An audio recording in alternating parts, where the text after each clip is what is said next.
prej vitit 2003, kur gjykata kushtetuese në 2 vendime pasuese i Z21, edhe në vendimet e tjera gjykatës kushtetuese, është sqaruar shumë qartë se kërkesat për ngritjen e komisioneve hetimore duhet të respektojnë disa parime. Është e vërtet që një parim i parë është parimi i së drejtës së palës kërkuese, në rastin fjalë të pakicës parlamentare, por se kjo kërkesë dhe përmbajtja e kërkesës duhet të shikohet në këndvështrimin që ka kufizime sa i përket përmbajtjes, pra që ato duhet të jenë në përputhje me kushtetutën, që Komisioni Hetimor të mos mbivendoset me pushtetet e tjera, dhe këtu i referohemi pushtetit gjyqësor, dhe që kërkesa të fokusohet në një çështje të veçantë. Kujtoj këtu një term të përdorur nga gjykata kushtetuese 23 vite më parë. Komisioni Hetimor nuk duhet të jetë një ekspedit peshkimi, ku ajde nisemi një herë, shohim çka dhe pastaj po peshkuam ndonjë gjë, ajde se duhet të... Pra, ndërkohë që gjykata kushtetuese ka thënë që duhet vish me çështje konkrete. I marrim me radhë. Kërkesa e parë që u shqyrtua në rendite ishte një kërkesë e cila sipas një kolegje deputetet të opozitës u tha që do të hetohet nëna natyrë, moti apo Perëndia, sepse ka sjell shumë shi. Edhe në trajt shakaje ndoshta kjo, se jam i sigurt do u sqarua që ishte shaka. Ndërkohë që thuhet që të hetohen të gjitha procedurat nga 2014 deri në 2025, ndërkohë që nuk kishte një çështje specifike, pra duhet hetojmë si mënyrën e prokurimit ndoshta. Unë do isha shumë dakord, po hajde sille, duhet të shqyrtoj se çfarë qasjes ka pasur dhe çfarë duhet të përmirësojmë ne në ligjin e prokurimeve sa i përket kësaj. Duam të hetojmë mënyrën e supervizimit. Pra, gjithë legjislacionin mbështetës për gjithë të procedurë, hajde ta bëjmë këtu, po ti nuk mund vish dhe thua që shiko, meqense ka ndodhur kjo, hajde se duhet të jetojmë të gjitha. Prandaj, gjykata kushtetuese ka qenë shumë e qartë. Dhe nëse opozita nuk di të formulojë një kërkesë për një komision hetimor, jemi të gatshëm t'ja ofrojmë një lloj ekspertize, edhe ju gazetarët e keni fituar një gjë tillë. Kërkesa tjetër, më fal, se Bekimi kishte 2 pyetje, jeni të 2 gazetarë tani po bëni të vjetër. Kërkesa tjetër ishte kërkesa për një komision hetimor, e cila është më e qartë se të gjitha sa i përket pamundësisë që kuvendit të ndërhyjnë në një proces që është përfshirë një pushtet tjetër.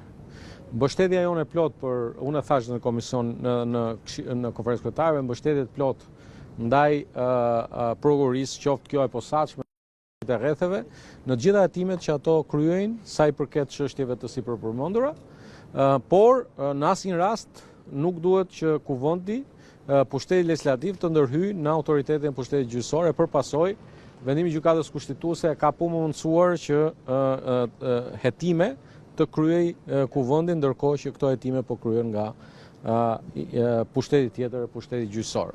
Flet për pushtetin, vendimi i gjykatës, se përpasoj nuk i referohem se është prokuria apo gjykata, mos harroni asnjëherë që një proces hetimi edhe gjykata është gjithmonë e përfshirë për të marrë ato masat paraprake apo çështjet e tjera. Kështu që në këtë këndvështrim jemi në kushtet që me gjithë dëshirën tonë të mirë, dhe këtu e rishpreh, se u tha dhe unë do ta them edhe në fjalën time në seancën plenare të ditës së njëjtë. Dëshira jonë për të miratuar çdo kërkesë që vjen nga opozita është e palimituar.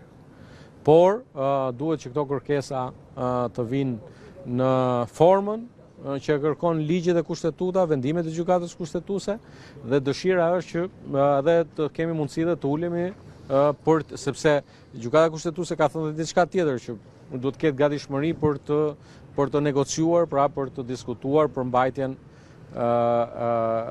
në mënyrë përshkuar në një tekst të përbashkët.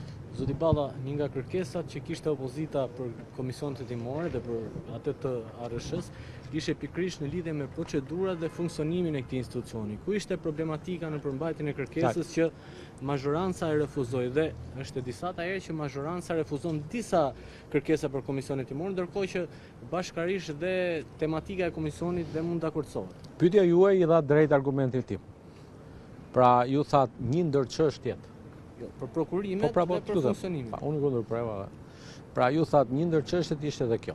Dhe unë po ju them, gjykata kushtetuese në vendimet pasuese 2021-2003 ka sqaruar që duhet vish me një çështje të veçantë. Përpasoj kemi transpozuar në ligjin për komisionet hetimore në nenin 2.1 fraksion 1 edhe çfarë është çështja e veçantë. Pra dhe ky është thelbi. Pra dhe jo pa qëllim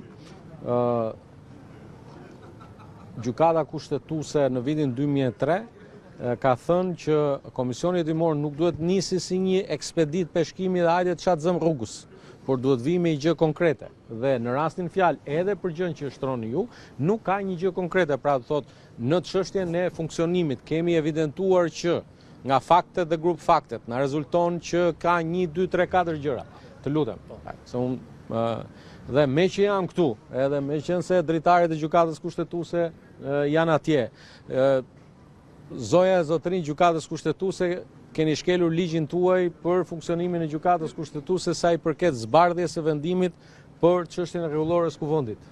Pra 30 ditë pas shpalljes së vendimit që ka qenë në 23/2 që i bie 23 mars, apo si duan të llogarisin 30 ditëshin, sepse marsi është shkurti është më i shkurtër, 25 mars apo 26 mars, duhet që kuvendit ose le të themi në fletoren zyrtare të botohet sa më parë vendimi i gjykatës kushtetuese për rregulloren e kuvendit, sepse na duhet të fillojmë njëherë punën edhe për disa ndryshime të tjera në rregulloren e kuvendit, edhe sa i përket çështjes së komisioneve të përhershme të kuvendit, meqense sipas gjykatës kushtetuese procedura e ndjekur nga kuvendi nuk ka qenë përputhje me kushtetutën mbi bazën e një parimi që nuk dua ta komentoj.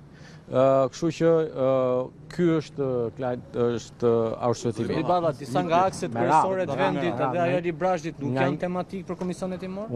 Investimet në akset kryesore dhe rruga Librazhit dhe disa akset tjera. Padyshim dhe më vjen shumë mirë që prokuroria ka nisur një hetim për këtë çështje. Zoti Balla, unë kam një pyetje nisur nga ajo që ju deklaruat. Ju thatë që në komisionet hetimore do duhet të ngrihen për një çështje. Do duhet të ngrihen për një çështje. Por ju jeni një deputet me eksperiencë dhe keni qenë këtu në parlament me funksione edhe në grupin parlamentar të Partisë Socialiste, kur për shembull është ngritur një komision hetimor për çështjen e senatorëve, e cila ka pasur 7 çështje, 7 tema për këtë komision, i cili është ngritur dhe funksionoi dhe ka qenë një nga komisionet më të suksesshme. Se atëherë u ngrit dhe këtë herë për shembull refuzohen. Faleminderit shumë, sepse atëherë opozita ka qenë e gatshme të negocionte. Ka pasur 7 çështje. Ta mbaroj? Am pyete unë dëshmitar okular, dhe po ju them që në atë kohë është kërkuar, është negociuar, dhe ajo që ve re në këtë kohë është që opozita ka një qasje e cila në vlerësimin tim dëmton punën e tyre. Pra, nëse ata do të vazhdojnë të vinë me idenë o këtë o Rashef Digja, nuk kanë për të marrë kurrë asgjë. Të lutem. Sepse gjykata kushtetuese e ka përcaktuar qartë edhe këtë çështje që duhet negociuar objekti. Dhe unë i kam thënë sot që me këto objekt jeni jashtë temës, jashtë të lutem. A i ka kërkuar opozita një formulim alternativ të çështjes së objektit? Po, dakord, po. Po do të thotë që pas ka patur gënjeshmërinë për dialoguar. Po, sikur t'ju t'ishit opozita, do kisha më thjesht që të bija dakord. Megjithatë, po ju them që kërkesa në formë si ka ardhur është e pamundur që të përpunohet për të ardhur në një formë siç e kërko kuadri kushtetues. Këtë duam dimne, se të dyja palët i pyesni ata se unë jam gjithmonë i gatshëm. Zoti Balla, një pyetje sa i takon Partisë Socialiste, Erion Braçe ka shfaqur ambicien për të kandiduar për Bashkinë e Tiranës. Ju si drejtues politik i qarkut të Tiranës, çfarë opinioni keni për këtë ambicie të Braçes për të kandiduar për Bashkinë e Tiranës dhe a keni një koment sa i takon kritikave të tij për leadershipin e partisë dhe për proceset e brendshme partijake? Unë nuk kam dëgjuar kritika. Ka qenë tek emisioni Top Story dhe ka kritikuar... Se shoh Top Story. Por duhet të them që në Partinë Socialiste secili ka të drejtën e vet të thotë gjithçka mendon.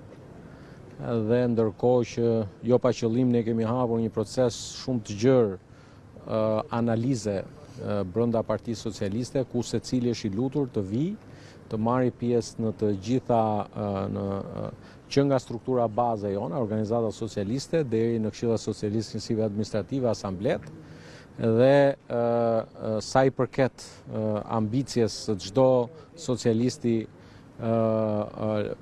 lidhur me proceset e ardhshme zgjedhore, pas vendimit përsëri të gjykatës kushtetuese, nuk ka zgjedhje në Tiranë deri në një nga të diellat mes 15 prillit dhe 15 majit, kështu që do kemi kohë ta diskutojmë këtë çështje. Për zonjën Spërpalje, morat atë vendimin apo akoma? Do ju njoftoj kur ta kem vendimin. Faleminderit shumë.